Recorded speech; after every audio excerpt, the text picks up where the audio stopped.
We are live. I'll just wait for a minute for more attendees to join in before we get started.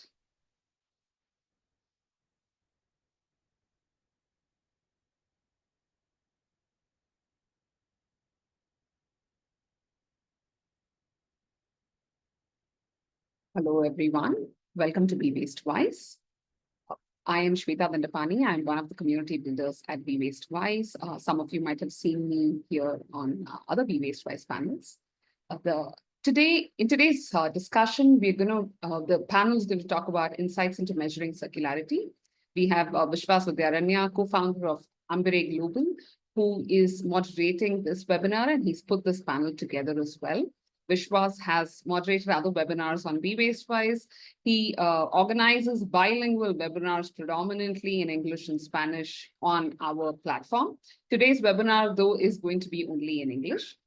Vishwas is going to talk to Antonio Wills, who's a senior officer, technical assistant at Finance in Motion, Uladz Noya Gutierrez, environmental consultant at IDEM, and Sarah Jane Budausen, who is the director at IntelliSource Limited. You would have also seen SJ on other panels on Be Waste Wise. She's an often speaker on several of our panels. As usual, please use the chat to introduce yourselves. Use Q&A for your questions. In the last 30 minutes, the panel will be taking your questions. And over to you, Vishwas. Thanks a lot, Shweta. Hi, everyone. Welcome to the webinar. Firstly, thanks to Be Waste Wise for organizing this webinar. This is a very interesting topic. And to all the speakers today, we have a very good set of panelists who are going to give us a deep dive into circularity. How do we measure them? What are the challenges? But just before we jump on to the panel and the webinar, just to give a little background, circular economy, as you all know, is a very broad topic. So we can talk about finance to policies to waste management systems and incentives, production processes. There's so many things that can be covered in circular economy. But today's webinar will focus specifically on methodologies, frameworks, and basically how do we measure circularity. And for those of you who are familiar with the recent reports, the circularity gap reports, for example, it talks about over 100 billion tons of materials that are flowing into the global economy, where secondary materials, or let's say the circularity, is still less than 7% is what we are talking about. So there's so many challenges with this. But the big question is also how do we measure this? What are the data? What are the boundary conditions? Are all of us using the same kind of methodology, or is it very different? So basically, I'm not sure if we'll be give an answer, if we'll be able to give an answer to all of these questions, but at least we have experts who will give us an insight into this. So today we have three speakers, like Shweta mentioned. Antonio Wills will focus on the financial sector side.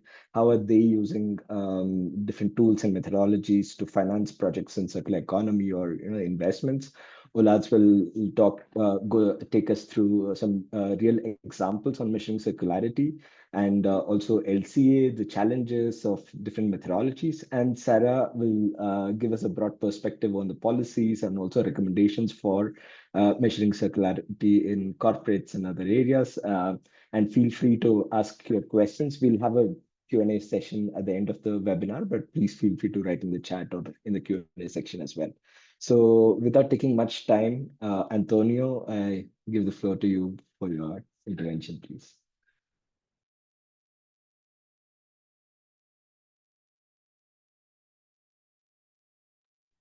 Thank you, Vish. Hello, everyone. Thank you for this invitation to participate in this panel. So please confirm me if you can see my screen now. It's not in the full screen mode. We can see it. Okay, let me check. It's okay now?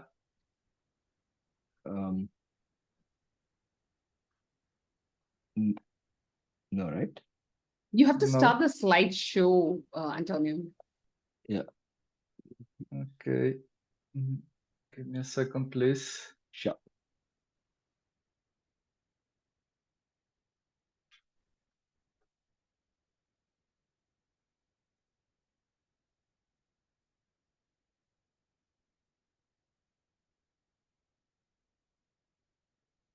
And now?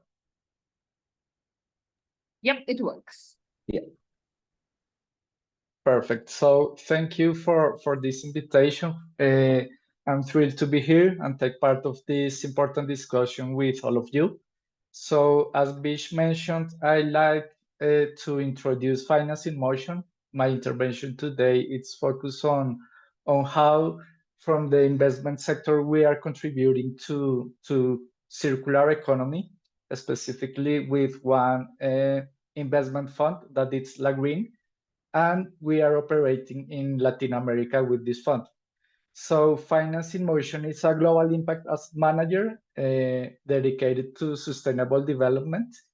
We manage 10 funds with over 4 billion euros in assets under management around the world, making us one of the largest players in the impact investment space.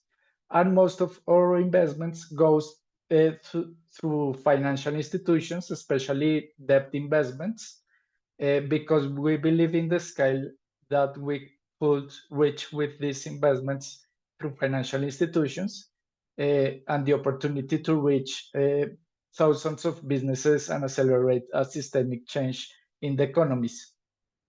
In Latin America, we managed two flagship funds, the LA Green Fund, which promotes green bonds in the region, and the Eco Business Fund, which supports sustainable practices in agriculture, forestry, tourism, and fisheries. Our approach combines investments as well as technical assistance, ensuring that institutions that receive our investments also reach the capabilities to drive long-term and systemic transformation in their operation. So now let me introduce the LA Green Fund. It's, as I mentioned before, the Latin America first dedicated green bond fund. La Green mobilizes capital not only for climate resilience and renewable energy, but also for circular economy solutions that reduce waste, extend product life cycles, and also regenerate natural systems in key sectors in Latin America, like the agro-industry.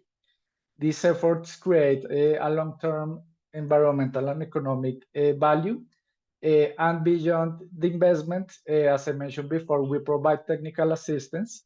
We, for example, support financial institutions structuring the impact green and sustainable bonds framework, ensuring the effective allocation of proceeds, in this case, in circular economy projects. And also we contribute a lot measuring and report impact using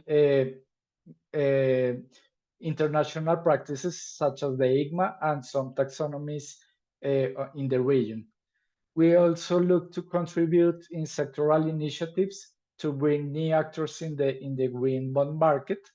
Our investment primarily direct to green and sustainable bond issues by financial institutions, as I mentioned before. So to understand how financial institutions can actively drive the circular economy, I want to introduce this example of Bancolombia. Bancolombia is a Colombia leading bank and key player in sustainable finance in the region. So we invest with La Green in this sustainability bond issuance 2 years ago, and also support technical assistance to strengthening their circular economy strategy. So with Ambayer, we developed this circular pro tool that I will present later. But at first, it's important also to work with financial institutions in key topics. For example, to redefining the internal processes of environmental and risk assessment, including a circular economy perspective, and also creating internal taxonomies for the eligibility of circular projects with the end borrowers of a financial institutions. Bancolombia, in this case, also create financial products dedicated to circular economy projects, and also established some circular economy collaborative platforms and hubs to support startups and other innovations on circular solutions. So, as I mentioned before, a key milestone in this journey was the development of circularity assessment tool, the Circular Pro tool that we developed in collaboration with Ambayer. And this tool enables the bank to measure the circularity of the end borrowers of Bancolombia in these dimensions: strategy and innovation, materials, water, and energy. Each dimension includes targeted questions, data sets, the inputs, outputs, and flows of resources in practical and operational terms. And the tool also examines how this circular economy is embedded in the client strategy, governance, and also the management systems of each business, providing a holistic view of the maturity of the clients. So in this experience was also really relevant support Bancolombia with trainings for the commercial teams, providing tools and topics as they could talk with their end borrowers in this interesting topic that I'm going to mention later. We identified some lessons learned that are also interesting to take into account. So I want to provide some takeaways and opportunities in this experience. So at first, we identified that still are many knowledge gaps on how to conceptualize circular economy, especially in SMS, understanding what is economy, circular economy beyond basic recycling. This is also a particularity in Latin America, but we, for example, identified the importance to translate the concept of circular economy in a common language and in actionable circular economy strategies. We also identified that the interconnection of materials, water, energy, and waste are also requires a deeply sophisticated analysis. So to develop the tools, financial institutions need also to integrate new approaches like the life cycle assessments on the businesses of their end borrowers, and also identify how to move forward on the decision-making progresses for the bank. The financial institutions, the most important lesson is that are not only intermediaries in the circular economy initiatives, they are already catalysts on these efforts, and it's really important to equip them with the right tools, knowledge, and incentives to unlock this transformation in the economy. So we are seeing a positive momentum in Latin America with the circular economy.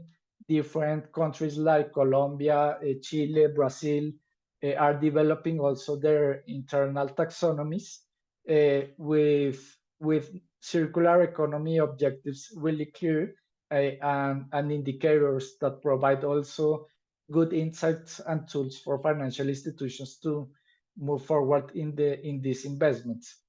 So as we see in this short presentation, there are both challenges and opportunities to move forward and leadership the agenda, especially in the financial sector. So I expect this provide some insights of an experience with a bank in Colombia. As I mentioned before, also the capacity building activities are really important in this effort, and the alignment with the taxonomies and the national and international regulation.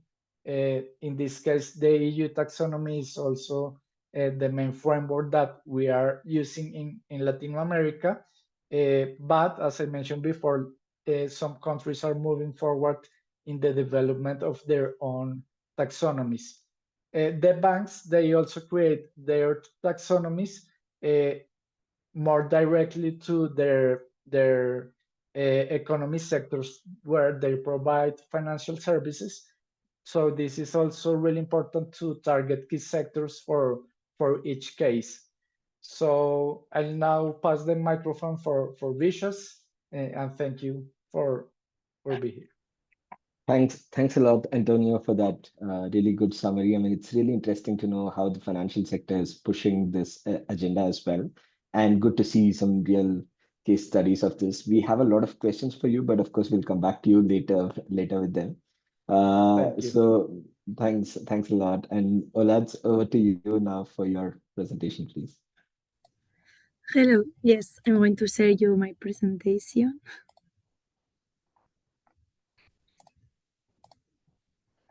One moment. Yes. Okay, can you see it? Yeah, but maybe you can put it in presentation mode. It's not I full put screen. it in presentation, isn't it?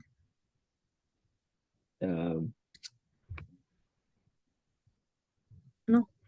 Not yet. No. I don't know, Shweta, do you see it on full No, screen? no, it's not. I see that you're in a power user mode, basically. I can see it at the top. One of the tabs, you're supposed to go to the presentation mode. One moment.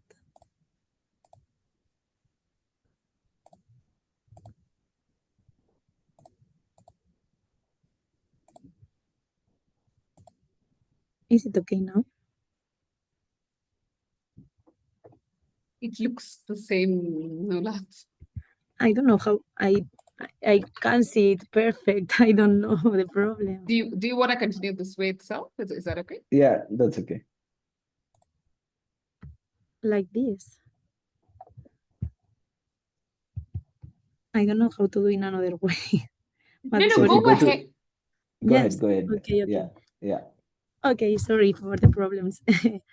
I am Olad, and I'm going to talk you about the cracking the code of life cycle assessment. I'm going to talk you about some tools, travels, and triumphs we get with the life cycle assessment. So, first of all, my presentation. I am Olad. I'm a circular economy and life cycle assessment expert, and now I work as environmental consultant in IDON, which is a company that works in consulting, engineering, and architecture, but I work in the environmental department.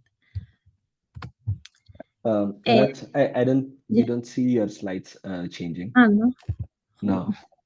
Why? Yeah, now yes. Yeah. Like this, no. Yeah. Now, yes. Yes, now we see your slide. Okay.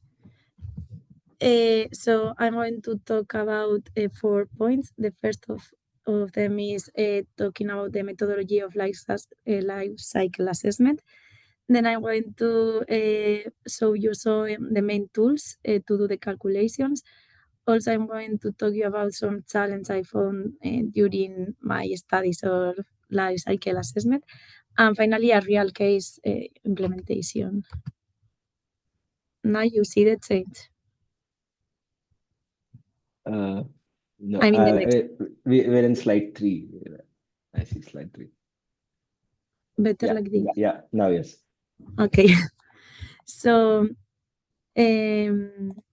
okay. So about the life cycle assessment methodology, the first of all is to know what is life cycle assessment, which is a systematic method for evaluating the environment, the environmental impact during the whole life cycle of the product or a process. As you can see in this graphic, this means from the extraction of the materials in the case of the product. I'm going to talk about the product because I think that is easier to understand. So it's from the extraction of the materials until the end of the life of the product, passing from the design, the elaboration in the industry, the transport, use, and all the phases. Also, it includes the resources and the waste that you generate during the whole life of the product. as a methodology to calculate the life cycle assessment, we usually use the ISOs. We have the 4040 and the 14040 and the 14044, which are the ones with the methodology about life cycle assessment. And now, continuing with the life cycle assessment, this methodology indicates like 4 steps that we are going to see one by one. First one is definition of the objectives and scope of the study. Then the inventory analysis, life cycle impact assessment, and finally the interpretation. So the first step, which is the definition of the objectives and the scope of the study, maybe is one of the most important steps as you define what you are going to study. And in this part, you need to do the product system, which means the graphic representation of the process you are going to study. I put here in the image a very simple case of a water bottle in which you need the glass bottle and the water, and then with the transport, bottling transport again to the user, and the end of life of the bottle. So here you have like a representation of all the life of this bottle. And then next step is the limits of the system. Here you need to define what are you going to calculate. There are different kind of studies. The whole process would be the cradle to grave is the name, that is from the extraction of the material to the end of life, but you can do it shorter and calculate, for example, cradle to grave, which is from the extraction of the materials to the fabrication, or only the process in the fabric. And the last one is that you need to define a functional unit, which is the unit with you are going to do the calculations. In this case, I put 2 examples. The first of them is if you use only to one product, in this case the pen, you can use, for example, 1 meter writing in blue color, and the calculation will be the impact for every meter written. But if you want to compare 2 different kind of products, you need to find something that is the same for both of them. In this case, it will be like washing 5 kilos of clothes in a normal program in each of them. And the impact will be the impact for one load. Okay, the second part is the inventory. This is the most difficult one because you need to collect as much data as possible. How can you collect this data? Would be everything like consumables, combustibles, energy, water, also the waste and emissions, wastewater, and also the final management. And how can you get this information? Or visiting directly the plants where they are fabricated, or requesting for data. Also, you can get 2 types of data, the obtain it directly, or if you need to calculate something because you don't have this information. Okay, next step is the life cycle impact assessment, which is with inventory done, you need to use a methodology.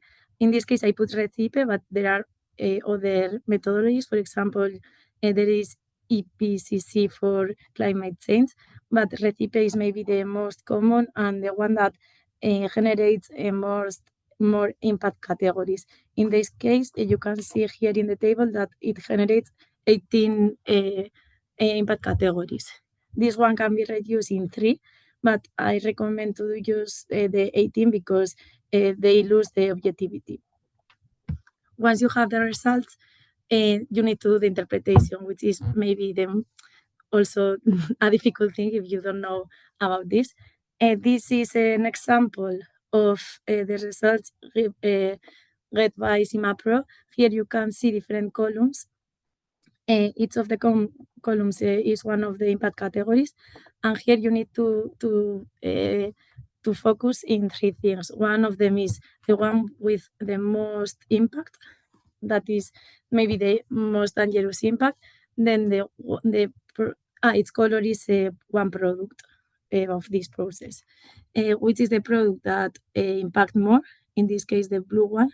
And then depending on where is located the plant, for example, if it's in a desert place with very few water, maybe this impact is the most important for you. So you need to see on this. Okay, going through the second point, the main tools. I'm going to talk. There are many tools that what they do is take the inventory and transfer this material data into the impacts. There are many tools like SimaPro, Gabi, OpenLSA, Umberto, Brightway, OneClick, but I'm only going to speak about the ones I know. That is SimaPro. Here I put you like the interface of the tool. This one is the most used because it has a very big database, and it has different methodologies for the studies. Also, OpenLAC is very common because it is for free, so you can do simple LSA calculations. And the last one I'm going to talk about is OneClick, which is a special one because it is for construction, more like architecture and infrastructure. So it has like a specific specific numbers for this kind of products. About the challenges I find doing this kind of studies, the one of the most important is I think that the unknowledge. Normally the people ask you for doing LCA, but they don't know what is it and for what it is. So it's difficult to explain how you need a lot of information and you need help from them. So this is one of the most important. Then you need to put correctly the system limits, as I told you before, from the cradle to grab or to gate. You need to establish it correctly to know how many data you need. Then about materials, depending on what are you studying, maybe it is very easy, like in the Italian coffee maker, like they are only 3 parts and all of them from the same material. But maybe if you want to do an LCA of a car, as you can see in the picture, there are many pieces. So in this case, it's better if you choose maybe the 80% of the pieces that is representative for all the car. This is something that you need to decide. And finally, as I told before, it is the most difficult thing is to obtain all the data you need for the inventory. And the thing that takes you more time. Okay, to end, I'm going to talk you about a real case I work on. It was for a biocircular facility where they recycle, or compost the organic material. In this case, we study in one hand what was the impact of the biocircular facility that you can see in the table, but then we contabilize the avoiding impact about as we create fertilizers and natural gas, it was avoided of creating in the outside, and also the avoiding to give to take this organic material to landfills or incineration. In the case of taking this to landfill, we avoid the 86% of the emissions, and in the case of incinerating, only 6.9, but it is less than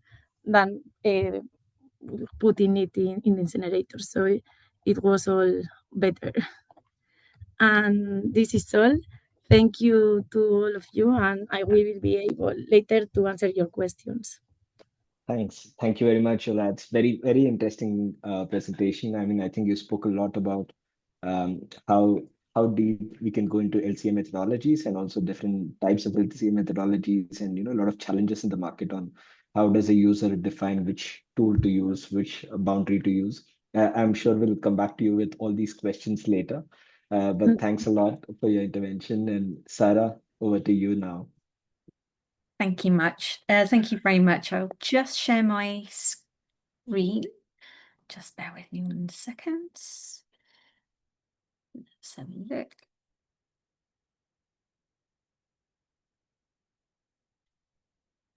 Fantastic. Hopefully you can see my full screen now. Is that right? Yeah. Fantastic. Lovely to be here today. My name is Sarah Jane Widowson, and I'm talking to you today from London in the United Kingdom.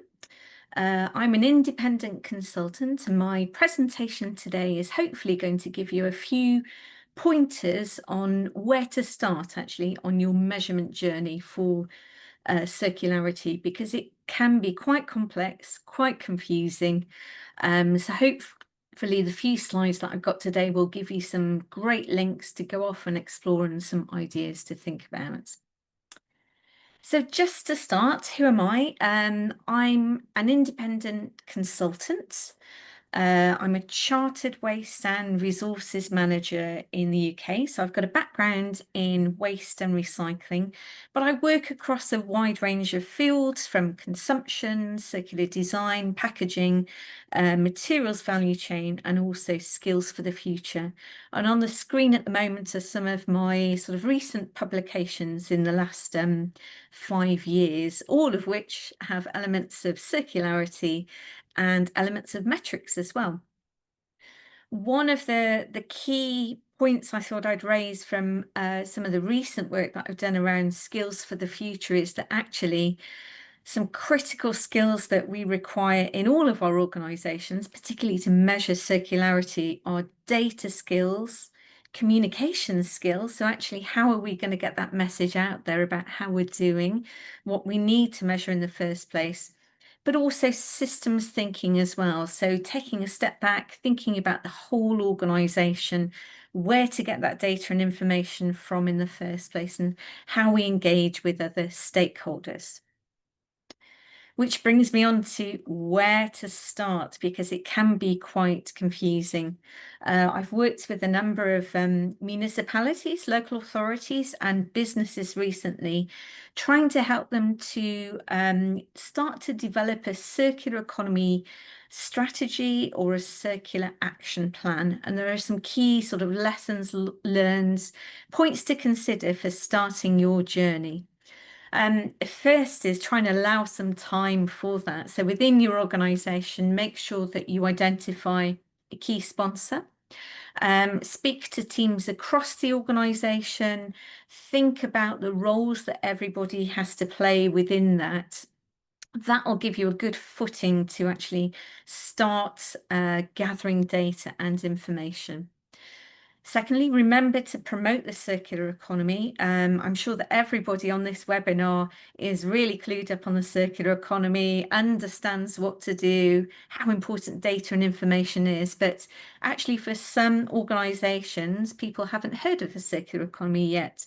So actually, one of the key metrics that you might want to consider for the future is about knowledge. So raising awareness, embedding circular economy metrics and approaches within key policies and plans across that. So think about incorporating it as well into staff training. Next step, really important for sort of indicator and metric development, is identifying data, information and sources. As has been mentioned, there are actually finding standard definitions can make it quite challenging to define metrics. So it's often helpful if you can do sort of a baseline assessment across your organisation. Think about what data is collected in the first instance. And usually that starts with procurement. So actually what an organisation buys and spends day to day. Waste and recycling outputs as well can also be a department or an activity that's rich in data that you can start to mine. And think about what records are available and where the gaps are across. Remember, it can be a little bit overwhelming when you're starting because the data can be quite poor, information is lacking, but some action is definitely better than no action. So starting small still means that you're starting, so stay positive. Think about different levers within your organisation to try and drive momentum forward across policy, regulation, economic drivers, etc., partnerships. And then lastly, prioritise. So think about resource requirements carefully. And by that, I mean actually gathering data and information, implementing actions takes time, and this needs to be accounted for within your organization. So think carefully about what to prioritize in terms of data availability, cost and resource benefits. And within this, also think about your system boundaries as well. So are you going to start small in terms of just looking at one department? Are you going to look across your organization as a whole, or are you going to look, if you're a municipality, for example, are you going to look at your municipal boundaries as well? So some quick links about where to go for information, some great examples here. Recent examples of circular economy strategies. I'd recommend looking at the City of London. So they have recently published one which looks at some key areas: built environments, capital and projects portfolios, supply chains, waste and resources, training, and food and drink. Zero Waste Scotland has a fantastic knowledge hub, both for businesses and municipalities as well, including some key documents about writing circular economy strategies. OECD is a source that I always go back to time and time again, and it has a great summary report about the wealth of circular economy indicators that were out between 2018 and 2020. So it's out of date now, but even up to 2020, they found 474 different circular economy indicators. So it can be quite overwhelming. And the Wastewise Cities tool by UN Habitat, actually that gives some great information around for municipalities collecting waste data, actually, which is a really useful place to start, particularly for some municipalities. On the business side of things, both Zero Waste Scotland and London have got some excellent case studies, particularly about how small and medium enterprises, so smaller companies, can get started, what they're doing and how they're measuring their progress. The EU's circular economy stakeholder platform has a real wealth of information out there across a number of different sectors. So if you do work for a particular sector, dive into that link. And then EU funded project up to Circ for SMEs has a lot of different tools and frameworks available there. In terms of sector-specific approaches, I'd recommend talking to your sector trade body or professional body, because they're going to have really valuable information specifically for the area that you work in. And just a great example that I love in the built environment. So the built environment is a really key area for circularity. Building stock is going to double by 2050. An example of some great policy that the Greater London Authority brought in London for referable developments. So the very largest developments are circular economy statements. So there's a requirement on developers to actually measure progress against a set number of metrics, which includes sort of tonnage diverted, but also around circular design, how those developments have been created. Also, around built environment, London has a great portal where you can look at information around built environment metrics as well. And just finally, a cause really close to my heart. So I'm a trustee of the fantastic waste management charity Waste Aid. They have been running a circular economy network in the Gambia. It has 290 members at the moment, and they use a number of different metrics to track progress.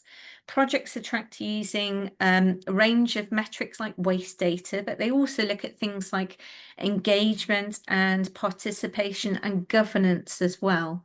And we're moving towards our success with this particular network is actually developing a successful, sustainable network that can stand on its own. So there's a range of different ways that you can identify metrics that are going to be useful for your organization, whether they're governance or materials or financial.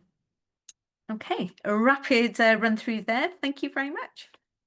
Thanks a lot, Sarah. Very interesting presentation. I mean, a lot of right questions there on how do you measure, where do you start, where do you put the limit, and also a lot of tools and metrics. And thanks a lot. I mean, I have We have some questions for you, but also I see some in the chat, but I think we'll get back to you in a couple of minutes as well.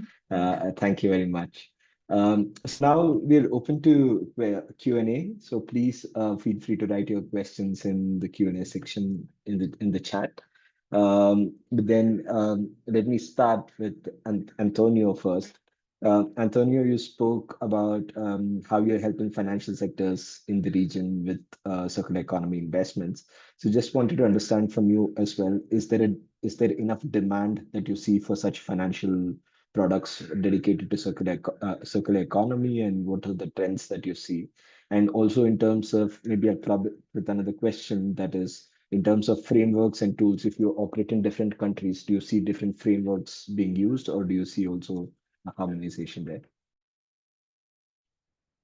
Thank you, Vish, for your question. So yes, in Latin America, at the moment, we are seeing a rapidly growing driving in the circular economy sector.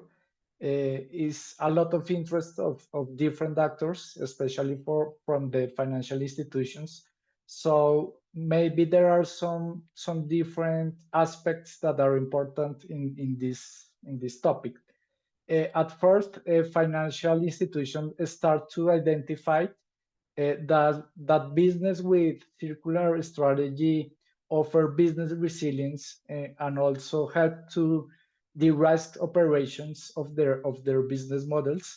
So these are making them more attractive for investments. This is a key aspect from the financial institutions point of view. Second, and most important, I will say, the implementation of circular practices like waste reduction or energy efficiency also directly translates into cost savings and improved operational efficiency. So this is also, we identify that there are a growing demand on this aspect from the point of view of efficiency and cost savings.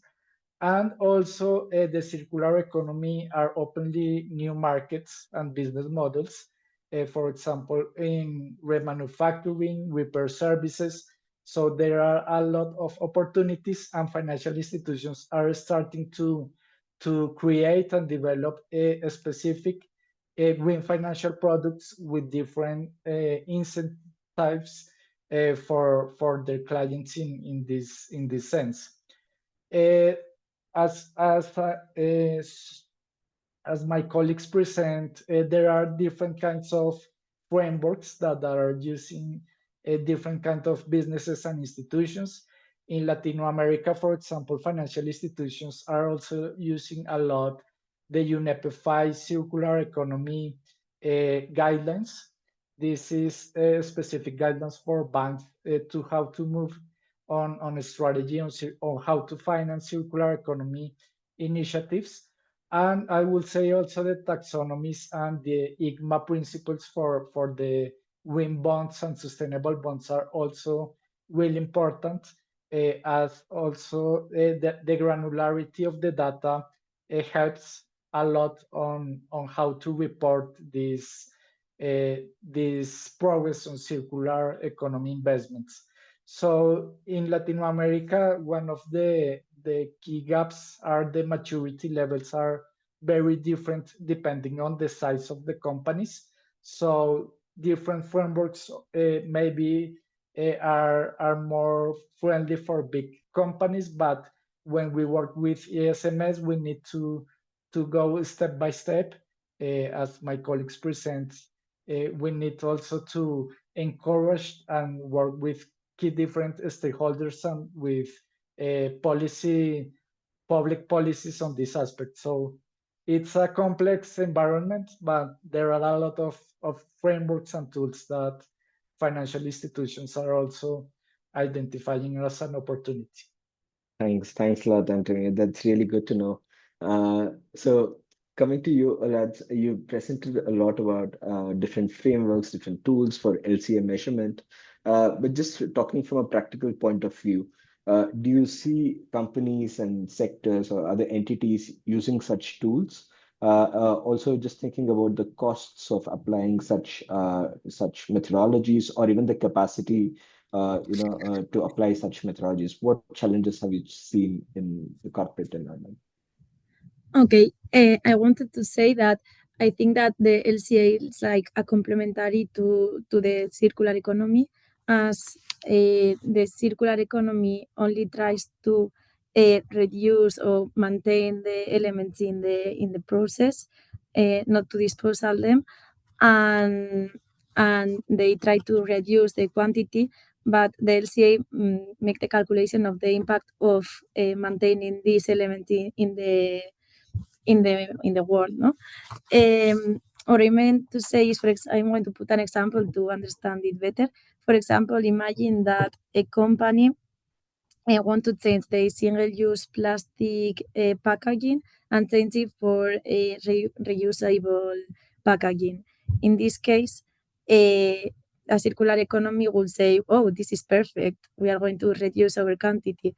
But with the LCA, we will make more questions such as how many times are we going to reuse this material, which is the impact or transporting this back, cleaning, and put it back in the market, and what is happening if this product is not being recycled, because sometimes you use reusable packaging, but you don't put it again in the market and you throw to the bin. So this is what calculates the LCA. So I think that is something that helps to understand the circular economy.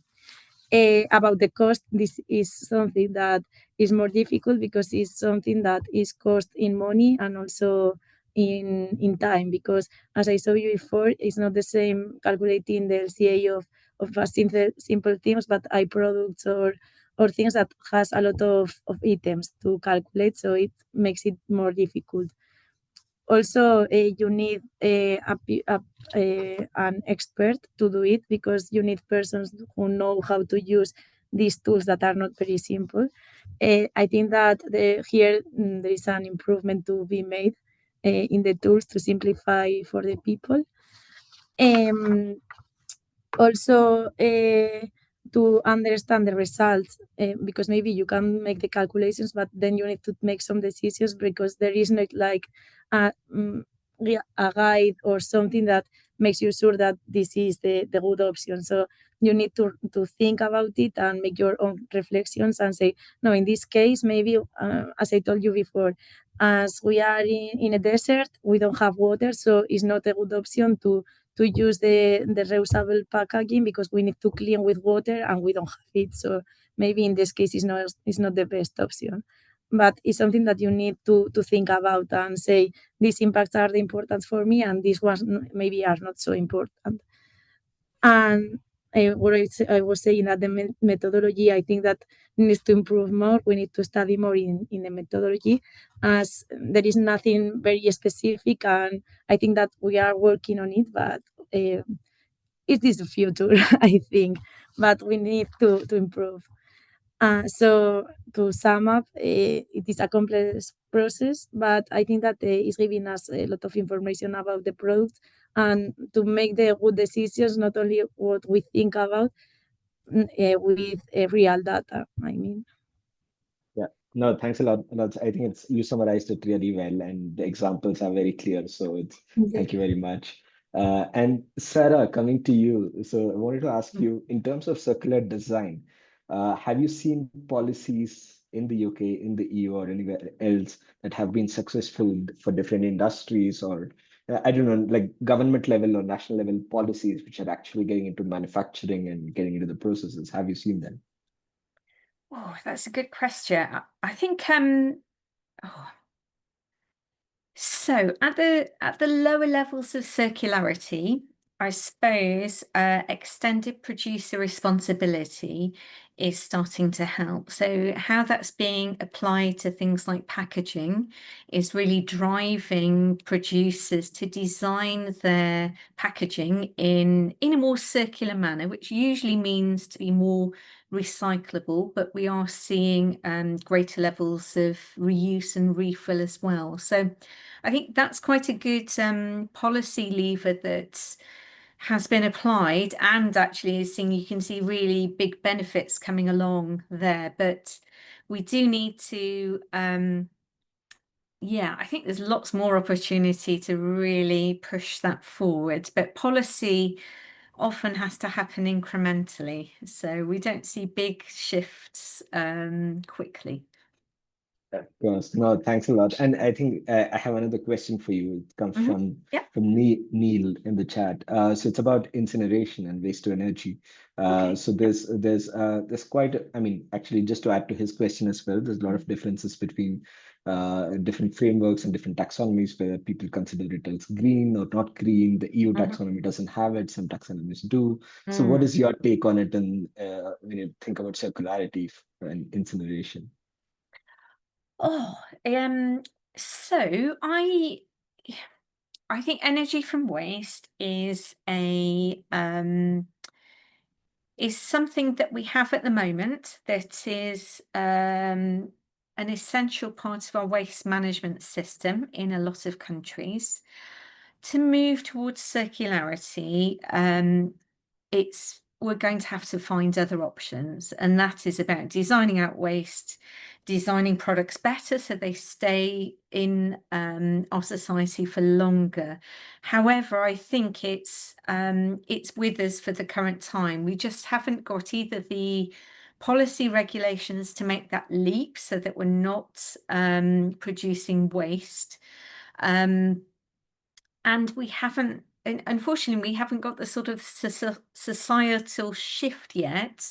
We're still quite a consumer society. We buy a lot of stuff. We need somewhere to get rid of it at end of life if it can't be recycled, reused, etc. So I think it's going to take a little while before we can actually move that dial. Thank you. And we have more questions in the chat. So, for example, in terms of, this is open to all of you. I mean, if anybody wants to come in terms of, have we started measuring, well-being of impacts of circularity? For example, the example that we have in the chat is about mining. When we stop mining certain fossil fuels, or when we start using circular economy, you also have an impact on the communities. So have any of you seen this in any of the frameworks on well-being on communities being measured as an indicator? Can I start? Please. Maybe? And we can, so I think perhaps not specific well-being metrics, but there are lots of metrics around sort of employment quality, social inclusion, but also skills development is really important as well. And the shift, particularly from, I suppose, mining jobs or even, recycling jobs to better quality jobs. So jobs where we are increasing skills, we are learning how to repair items, we're trying to push that material back into reprocessing, etc., will help well-being by enhancing skills that way. But I don't think I've seen any specific well-being skills linked to circularity. Sure, thanks. And Antonio, on this, have you seen any of the social metrics that are being considered along with circular economy in Latin America? Well, it's difficult to identify that kind of metrics that balance the impact of circular economy with the social or well-being